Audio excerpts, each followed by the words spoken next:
So one of the things I've learned very quickly is I can get a lot of real information going to PTA meetings. You know, the administration will tell you what you want to hear. When you go to PTA meetings, you get to hear the whole entire scoop. So it's vital, and we need to work with our PTAs. If we're going to properly advocate for this district, we all have to be rowing the boat in the same direction. And there's no better way to figure out how we can get that going by going to PTA meetings. It's been one of the things that that I look forward to doing. It's unfortunate now that with COVID and in the summer, we can't get some of that feedback, but it's good to build these relationships, especially with folks like Lowry.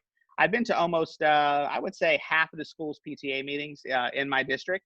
And I'll give you an example of something that came out of a PTA meeting. So, for example, when you go to PTA meetings, you hear about covered courts and about how our students are hot.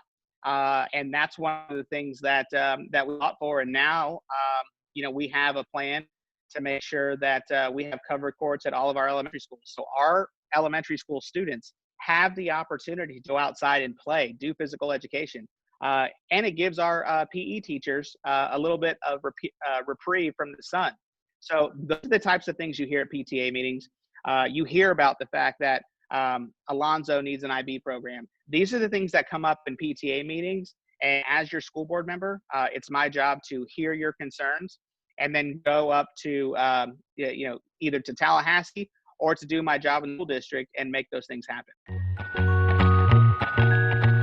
And I think I did answer that to a great extent. But you are the voice, and I'll say it again.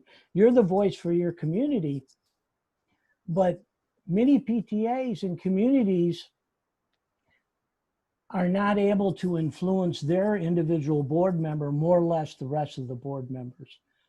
But if you talk to somebody, they'll tell you something about me. You're going to find, you mentioned my name in your community, and you're going to find there's strong feelings one way or the other for Bill Person.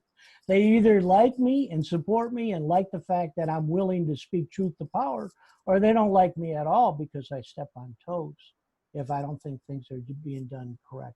But when you get towards I can't say the end of my career because it's been gone almost 10 years.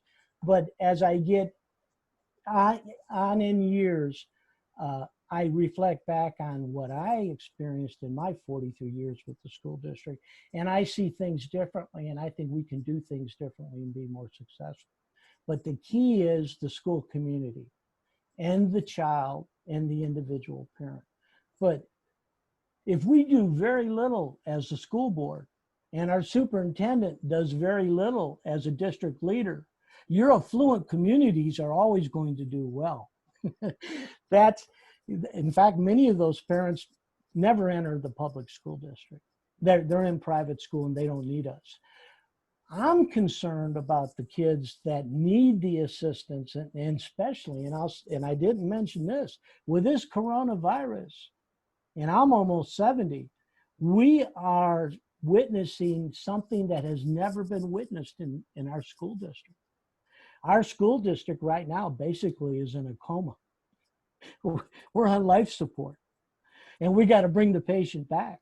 And the safety, welfare, health, and well-being and security of our kids and our employees supersedes everything.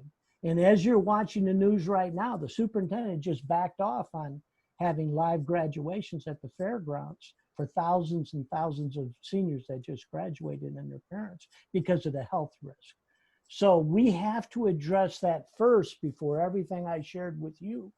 It comes secondary when it comes to the health, safety, welfare, and security of our children and our employees. And as parents, you know that. My daughter is now 30 years old, but her health, safety, and welfare has always been the most important thing to me in my life.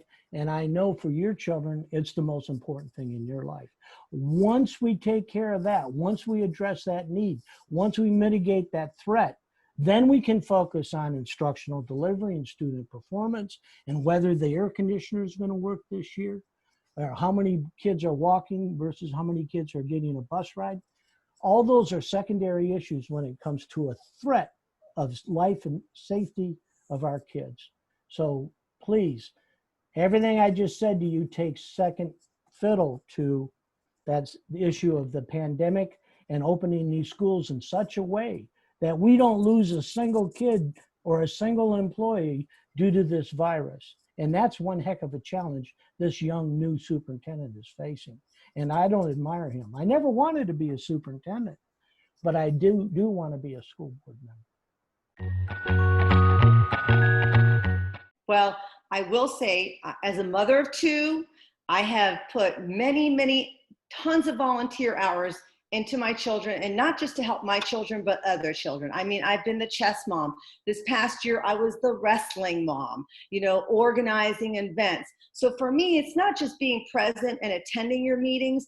I have really innovative ideas because I've worked in education and I've had businesses, and I have a business now. So I want to bring new innovative ideas and ways that I can support not just your PTA, but other PTAs. I mean, I've always found it kind of interesting in District 1. I partner with some schools, and then some schools, that partnership is not available. I mean, there's ways that we can bring in money to the schools without necessarily just going to the district. So I have innovative ideas, innovative programs, innovative suggestions, and also for you to tell me, what can I do? Like, I want to know what you want. What can I do to help you? I mean, I can see your PTA organization is strong, but let's get stronger. What can we do? And it sounds to me, or looks like to me, that you are really the person who's holding that. You know, this Lowry is really representing a lot of District 1. So let's go in and see how we can do more work in each and every one of our schools. So that's how I feel like I can support with my ideas, my suggestions, and also my background and my knowledge.